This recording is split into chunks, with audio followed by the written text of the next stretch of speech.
Hello students, नमस्कार। मैं राकेश कुमावत स्वागत करता हूं आपका आपके पसंदीदा लोकप्रिय एजुकेशन चैनल आर के बायोलॉजी क्लासेज सीखकर में, जहां अपन चर्चा कर रहे थे पीरियोडिक जो टेबल होती है केमिस्ट्री में आवर्त सारणी, उसके बारे में पिछला वीडियो अपलोड किया था और काफ़ी सरलतम ट्रिक के साथ मैंने आपको वह वीडियो समझाया है। आशा करता हूँ वीडियो काफ़ी अच्छा लगा होगा आपको।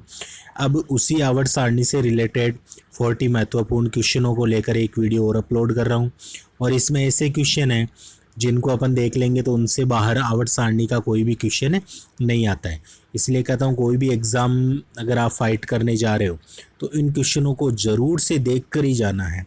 ये क्वेश्चन इतने इम्पोर्टेंट है। तो देखिए, वीडियो को चालू करते हैं, लाइक कर दीजिए और पहली बार चैनल पर आया हुआ चैनल को सब्सक्राइब भी कर लीजिए। फर्स्ट नंबर का क्वेश्चन देखिए, अपने तत्वों का सबसे पहला वर्गीकरण किसने किया था? तत्वों का सबसे पहला वर्गीकरण, तो ऑप्शन देखिए, लोथर मेयर, न्यूलैंड्स, मेंडलीफ और डोबेरेनर। तो इनमें से 4 ऑप्शन है, आप बताइए। बिल्कुल सही बताया आपने, ये होगा डोबेरेनर। अगला क्वेश्चन है, तत्वों के वर्गीकरण से संबंधित त्रिक के नियम का प्रतिपादन किसने किया था? ऑप्शन मेयर, डोबेरेनर, मेंडलीफ और न्यूलैंड्स। तो जो त्रिक के नियम था वह किसने दिया था? डोबेरेनर का त्रिक सिद्धांत, यानी बी ऑप्शन सही है। थर्ड ऑप्शन देखिए, तत्वों के वर्गीकरण से संबंधित अष्टक नियम का प्रतिपादन किसने किया? ऑप्शन डूमा, डोबेरेनर, न्यूलैंड्स और मेंडलीफ। 4 ऑप्शन यहाँ पर मुख्य रूप से दे रखे हैं, तो बताइए कौन सा सही होगा? बिल्कुल सही, अगर आप सी सोच रहे हैं तो बिल्कुल सही सोच रहे हैं, न्यूलैंड्स ने किया था।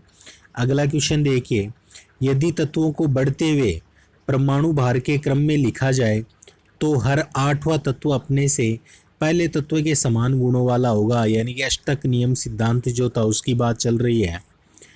तो यह नियम कौन सा है? तो ये नियम अपन देखते हैं कौन सा है, चारों में से देखेंगे तो मेंडलीफ का आवर्त नियम, त्रिक नियम, डूमा नियम या अष्टक नियम। तो ये क्या है? न्यूलैंड का अष्टक नियम है। 5 नंबर का क्वेश्चन है, तत्वों के भौतिक और रासायनिक गुण उनके परमाणु भार के आवर्त फलन होते हैं, यह नियम किसने प्रतिपादित किया था? मेंडलीफ, मोजले, रदरफोर्ड और न्यूलैंड्स ने। तो यह नियम किसने प्रतिपादित किया था? न्यूलैंड्स ने किया था, डी ऑप्शन सही है। अगला क्वेश्चन देखिए, मेंडलीफ के अनुसार तत्वों के गुण आवर्ती फलन होते हैं किसके? परमाणु भार के, परमाणु आयतन के, परमाणु संख्या के या परमाणु घनत्व के। तो ये किसके आवर्ती फलन होते हैं? ये होते हैं परमाणु भार के आवर्ती फलन होते हैं, ए ऑप्शन अपना सही होगा। अगला क्वेश्चन देखिए फिर 7 नंबर, किस वैज्ञानिक ने सर्वप्रथम आवर्त सारणी का निर्माण किया था? मोजले, मेंडलीफ, डाल्टन और रदरफोर्ड। तो सर्वप्रथम आवर्त सारणी का जो निर्माण किया था वह किसने किया था? मेंडलीफ ने किया था, बी ऑप्शन सही होगा। नेक्स्ट क्वेश्चन 8 नंबर, आधुनिक आवर्त नियम का प्रतिपादन किसने किया? First option Newlands, second Dobereiner, third Mendeleev और चौथा मोजले। तो इस नियम का जो प्रतिपादन किया था वह किया था मोजले ने, डी ऑप्शन सही होगा। अगला क्वेश्चन देखिए, मेंडलीफ की आवर्त सारणी में तत्वों के वर्गीकरण का आधार क्या है? परमाणु द्रव्यमान, परमाणु संख्या, परमाणु आयतन और परमाणु घनत्व है। तो इनमें सही ऑप्शन क्या होगा इसका? बताइए। बिल्कुल सही, परमाणु द्रव्यमान, यानी ए ऑप्शन सही होगा। अगला क्वेश्चन देखिए 10 नंबर का, आधुनिक आवर्त सारणी में तत्वों के वर्गीकरण का आधार किसे माना गया है? तो फर्स्ट ऑप्शन परमाणु संख्या, सेकंड परमाणु द्रव्यमान, थर्ड परमाणु आयतन और चौथा परमाणु घनत्व है। तो इनमें से माना गया परमाणु संख्या को, ए ऑप्शन सही होगा। अगला क्वेश्चन, आवर्त सारणी के उद्ग्र स्तंभ को क्या कहते हैं? तो आवर्त सारणी के जो उद्ग्र स्तंभ होते हैं उन्हें मुख्य रूप से क्या कहा जाता है? उन्हें कहते हैं वर्ग कहते हैं। उन्हें क्या कहते हैं? वर्ग कहते हैं। और वर्ग की संख्या कितनी होती है? 18 होती है। फिर अगला क्वेश्चन देखिए, आवर्त सारणी के क्षैतिज जो स्तंभ होते हैं उन्हें क्या कहते हैं? तो उन्हें कहते हैं मुख्य रूप से अपन आवर्त कहते हैं। आवर्त की संख्या कितनी होती है? 7 होती है। अगला क्वेश्चन देखिए, आधुनिक आवर्त सारणी में वर्गों की कुल संख्या कितनी है? अभी भी मैंने बताया था ऑप्शन 7, 9, 16 और 18। तो ये संख्या कितनी होती है? वर्गों की संख्या 18 होती है। आधुनिक आवर्त सारणी में आवर्तों की कुल संख्या कितनी होती है? 5, 7, 9 या 16। तो ये संख्या कितनी होती है? 7 होती है। आधुनिक आवर्त सारणी में तत्वों को व्यवस्थित किया गया है घटते हुए परमाणु भार में, बढ़ते हुए परमाणु भार में, बढ़ते हुए परमाणु आयतन में और बढ़ते हुए परमाणु संख्या में। तो आधुनिक आवर्त सारणी तत्वों को व्यवस्थित किस आधार पर किया गया है? बढ़ते हुए परमाणु संख्या के आधार पर। डी ऑप्शन सही होगा। नेक्स्ट क्वेश्चन देखिए, आधुनिक आवर्त नियम के प्रवर्तक कौन है? मोजले, मेंडलीव, अवोगाद्रो और डाल्टन। तो इनमें से कौन सा सही होगा? मोजले, फर्स्ट ऑप्शन सही होगा। अगला क्वेश्चन देखिए, तत्वों की आवर्त सारणी का जनक किसे मानते हैं? Johannes van der Waals, Johann Baeyer, Alfred Nobel और दिमित्री मेंडलीव। तो तत्वों की आवर्त सारणी का जनक किसे माना जाता है? मुख्य रूप से ये मानते हैं दिमित्री मेंडलीव को मानते हैं। डी ऑप्शन सही होगा। आवर्त सारणी का लंबा रूप निर्भर करता है, किस पर निर्भर करता है? परमाणु आकार पर, परमाणु द्रव्यमान पर, परमाणु संख्या पर या विद्युत ऋणात्मकता पर। तो ये किसके ऊपर निर्भर करता है? यह करता है परमाणु संख्या पर निर्भर करता है। सी ऑप्शन सही होगा। अगला क्वेश्चन देखिए, निम्नलिखित में से किस एक पर आधुनिक आवर्त सारणी आधारित होती है? परमाणु आयतन पर, परमाणु संख्या पर, परमाणु भार पर या परमाणु आकार पर। तो यह डिपेंड किस पर करती है? परमाणु संख्या पर डिपेंड करती है। बी ऑप्शन सही होगा। अगला क्वेश्चन देखिए, तत्वों के भौतिक और रासायनिक गुण उनकी परमाणु संख्या के आवर्ती फलन होते हैं। यह नियम किसने दिया था? मेंडलीव, मोजले, न्यूलैंड्स और रदरफोर्ड्स। तो यह नियम किसने दिया था? यह दिया था मोजले के द्वारा। बी ऑप्शन सही होगा। अगला क्वेश्चन, अक्रिय तत्व किस समूह के सदस्य होते हैं? तो अक्रिय तत्व जो होते हैं वह अपन देखें तो मुख्य रूप से कौन से समूह सदस्य होते हैं? शून्य समूह के सदस्य होते हैं। ऑप्शन सही होगा। अगला क्वेश्चन, क्षार धातुओं को आवर्त सारणी के किस समूह में रखा गया है? तो जो क्षार धातु होती है इन्हें रखा गया है फर्स्ट ए, यानी कि ए ऑप्शन सही है। अगला क्वेश्चन 23, किस समूह के तत्वों को सिक्का धातु के नाम से अपन जानते हैं जिनसे सिक्का बनते हैं? तो यह होगा फर्स्ट का बी। अगला क्वेश्चन देखिए फिर 24 नंबर का क्वेश्चन, शून्य समूह में रखे गए तत्व किस नाम से जाने जाते हैं? ऑप्शन फर्स्ट हेलोजन, सेकंड क्षार धातुएं, थर्ड क्षारीय मृदा धातु और चौथा निष्क्रिय तत्व है। तो बताइए किस नाम से जाने जाते हैं शून्य समूह में रखे गए तत्व? तो ये जाने जाते हैं निष्क्रिय तत्व के नाम से जाने जाते हैं। डी ऑप्शन सही है। अगला क्वेश्चन देखिए 25 नंबर का, आवर्त सारणी में दो तत्व का नाम फ्रांस के नाम पर है, उनमें से एक फ्रांसियम है, तो दूसरा तत्व कौन सा है? ऑप्शन फ्लोरीन, क्रोमियम, फर्मियम या गैलियम। काफ़ी इंपॉर्टेंट क्वेश्चन है, तो दूसरा कौन सा होगा? फर्मियम। सी ऑप्शन सही होगा। अगला क्वेश्चन देखिए 26, निम्नलिखित में से किस वैज्ञानिक ने पोलोनियम तत्व की खोज की थी? F.W. ऑस्टन, मेरी क्यूरी, फ्रेडरिक जोलियट और आइटिन क्यूरी। तो यह किसने किया था? यह किया था मेरी क्यूरी। बी ऑप्शन सही होगा। अगला क्वेश्चन देखिए, सबसे भारी धातु, सबसे हल्की धातु और हल्का तत्व है। चारों क्वेश्चन काफ़ी इंपॉर्टेंट है, ये ध्यान रखना। तो सबसे जो भारी धातु होती है वह कौन सी होती है बताइए?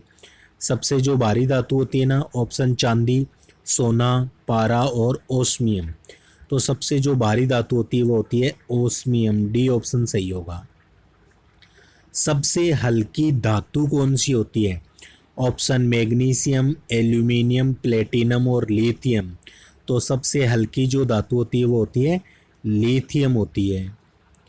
सबसे हल्का तत्व कौन सा होता है? हाइड्रोजन, हीलियम, लिथियम या सोडियम। तत्व पूछ लिया, पहले धातु की बात चल रही थी, अब तत्व है। तो सबसे हल्का जो तत्व होता है वह कौन सा होता है? हाइड्रोजन होता है। फर्स्ट ऑप्शन सही है। निम्न में से कौन सा तत्व सर्वाधिक विद्युत ऋणात्मक होता है? विद्युत ऋणात्मक होता है तो ऑक्सीजन, फ्लोरीन, सोडियम और क्लोरीन। तो इनमें से कौन सा होगा स्टूडेंट्स? अपन देखेंगे फ्लोरीन होगा।